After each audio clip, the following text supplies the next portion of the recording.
नमस्कार दोस्तों, आप सभी का एक और नए वीडियो में स्वागत है। हर्षिल एग्रोटेक लिमिटेड के बारे में डिस्कस करेंगे आज के इस वीडियो में हम। दोस्तों, आपको पता होगा हर्षिल एग्रोटेक लिमिटेड में कभी तेजी तो कभी गिरावट सी स्थिति यहाँ पे बन रही है। ऐसे में सवाल वही आ रहा है कि अब क्या होगा यहाँ पे। क्योंकि देखो, मुझे लग रहा है कि कंपनी यू टर्न तो लेगी, लेकिन एक ऐसे मौके पे आगे कंपनी आज एक ऐसी स्थिति पे आके रुक गई कंपनी कि अगर निवेशक आएगा इसमें तो यही बात बोलेगा, अरे यार ये कंपनी क्या कर रही है, क्या करेगी, क्या नहीं करेगी, यही क्वेश्चन निकालेगा हर एक इन्वेस्टर यहाँ पे। तो स्थिति ऐसी बन गई कंपनी की। तो आज कंपनी में क्या करना चाहिए आपको, और कंपनी का फ्यूचर कैसा होने वाला है, क्या कंपनी हमको रिटर्न देगी कि नहीं देगी, यहाँ पे ऐसी बातें इस वीडियो में डिस्कस करेंगे हम। और हाँ, सबसे बड़ी बात आपके लिए न्यूज ये है कि कंपनी अपना Q2 का रिजल्ट कब तक अनाउंसमेंट करेगी, कब तक डेट अनाउंसमेंट करेगी, ये भी एक बड़ा सवाल है यहाँ पे। क्योंकि अब तो इन्वेस्टर भी पैनिक होने शुरू हो चुके हैं कि Q2 की डेट, Q2 की डेट। क्योंकि देखो, टाइम अगर निकलता है कंपनी का तो फिर इन्वेस्टर यही बात बोलेंगे कि यार Q2 का रिजल्ट कब आएगा, Q2 का रिजल्ट कब आएगा। तो देखो, बात तो कहीं ना कहीं सच है। एक बार कंपनी अपना Q2 का रिजल्ट डेट अनाउंसमेंट कर देना तो इन्वेस्टर के लिए दोस्तों, मतलब एक तो से बोलूं मैं तो इंतजार खत्म हो सकता है। लेकिन कब तक अनाउंसमेंट करेगा डेट यहाँ पे कंपनी, यही बात इन्वेस्टर के समझ में नहीं आ रही है। अगर आपके पोर्टफोलियो में स्टॉक पड़ा है तो शायद आपको पता होगा कि कंपनी का बीता रिकॉर्ड कैसा है।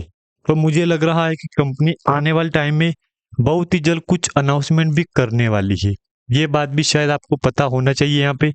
और मुझे तो लग रहा है कि 2-4 दिन के अंदर अंदर दोस्तों आपको कंपनी अपना Q2 की डेट अनाउंसमेंट करने वाली है। क्योंकि जहां तक लग रहा है मेरे को, पेनी स्टॉक जितने भी थे ना, उनके रिजल्ट आने शुरू हो चुके हैं। लाइक जैसे कि अब तो एक कल एक कंपनी का आया था शायद एलिटको इंटरनेशनल का, और एक और कंपनी इसी की पेनी स्टॉक है जो कि एडवांस टेक्नोलॉजी, उसने भी 12 नवंबर को डेट अनाउंसमेंट कर दी है। अब 3 कंपनियों का नंबर आना शुरू हो चुका है। तो आपके सामने आपके डिस्प्ले के ऊपर हर्षिल एग्रोटेक लिमिटेड भी बहुत जल्द अपनी रिजल्ट डेट लेके आने वाली है कंपनी यहाँ पे। ये बात आप दोस्तों बिल्कुल भी यहाँ पे मत भूलना। मेरे पास डेटा है यहाँ पे 5 दिन का। विचार करो आप यहाँ पे कितनी गिरावट है। 7.5% स्टॉक टूट चुका है, जबकि 0.66 की थी और कंपनी बीच बीच में 0.60 पे आ चुकी थी और 0.59 पे आ गई थी। एक मंथ का टाइम फ्रेम देखो आप यहाँ पे क्या है। जब कंपनी 0.48 पे आई थी तो क्या लगा था, अरे यार ये कंपनी यूटर्न लेगी। लेकिन लिया कि नहीं लिया यहाँ पे, शानदार लिया, उम्मीद से बढ़ के लिया और सीधा रिकॉर्ड तो रिटर्न आपको दिया है यहाँ पे। उसके बाद क्या है, उसके बाद तेजी गिरावट सी स्थिति यहाँ पे बन चुकी है। 37% का जंप आया, उसके बाद हल्की सी गिरावट आई यहाँ पे 10% की, फिर 10% तेजी आई कंपनी में, फिर 10% गिरावट आ गई। मतलब देखो यार, कंपनी ने क्या चार्ट बनाया, तेजी गिरावट, तेजी गिरावट, तेजी गिरावट सी स्थिति यहाँ पे बनाई है। यहाँ पे देख लो, देख लो।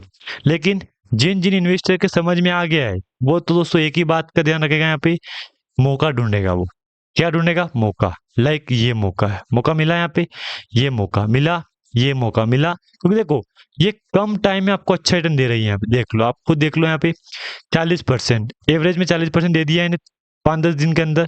तो मैंने क्या बोला आपको कि हर्षिल एग्रोटेक लिमिटेड आपको एवरेज में शॉर्ट टाइम के लिए अच्छा खासा रिटर्न दे रही है कंपनी यहाँ पे। बात याद रखना दोस्तों आप यहाँ पे, कंपनी आपको शॉर्ट टाइम में अच्छा खासा रिटर्न दे रही है। और मैंने शायद आपको पिछली वीडियो में कहा था, जितना टाइम आपके पास है उतना टाइम आप दोस्तों हर्षिल एग्रोटेक लिमिटेड को दे दो। यकीन मानो, आने वाले टाइम में कंपनी मार्केट में एक नया रिकॉर्ड तय करेगी। 56 करोड़ का मार्केट कैप है। एक तरह से मैं देखूंगा तो मार्केट कैप काफी कम है यहाँ पे, लेकिन ठीक है, जो ग्रोथ कर रही कंपनी उसको देखूंगा ना मैं, तो ठीक है ग्रोथ है यहाँ पे। 14-14.5 रुपए के आसपास का हाई था, ये स्प्लिट के बाद का हाई है, बोनस के बाद का हाई है। अगर पहले देखूंगा हाई कंपनी का तो काफी तगड़ा हाई था यहाँ पे, जबकि बोनस स्प्लिट के बाद की प्राइस एडजस्टमेंट हुई और धीरे धीरे कंपनी डाउन आ गई यहाँ पे। एक बार कंपनी का रिजल्ट भी देख लो, 4.5 करोड़ का था, 5.5 करोड़ था और 6.5 करोड़ का प्रॉफिट था। अब विचार करो, 5.5, 4, 5.5, 6.5, देख लो जबरदस्त जंप आया। मतलब बीते 3-4 क्वार्टर से तो रिजल्ट में काफी धमाकेदार तेजी आपको देखने को मिली है। अगर मैं आपको दिखाऊं कंपनी में इन्वेस्टर की होल्डिंग, तो आप देख लो यहाँ पे 100% स्टेक पब्लिक के पास पड़ी है, मतलब प्रमोटर तो पता भी नहीं प्रमोटर का। यहाँ पे एक अपडेट है 13 अक्टूबर का, यहाँ पे 13 अक्टूबर का कि allotment of bonus share ratio 32:10 record date October 10 post capital, ये कैपिटल शेयर कर दिए। देखो ये बोनस की अपडेट थी, ऑलरेडी सबको कंपनी ने बोनस दे दिया यहाँ पे।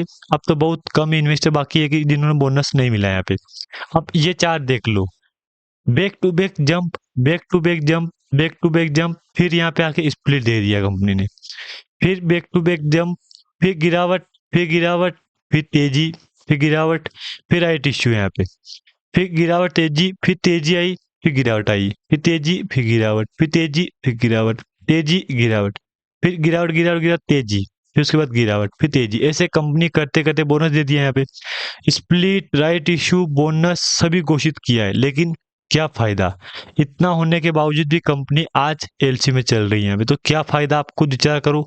ये राइट इशू लेके आई थी, ये बोनस दे दिया है, ये स्प्लिट दे दिया है, तो मैंने बोल दिया आपको क्या फायदा इनसे सब घोषित करने के लिए, जबकि प्राइस जहाँ है ना उसी के आसपास चल रही है यहाँ पे।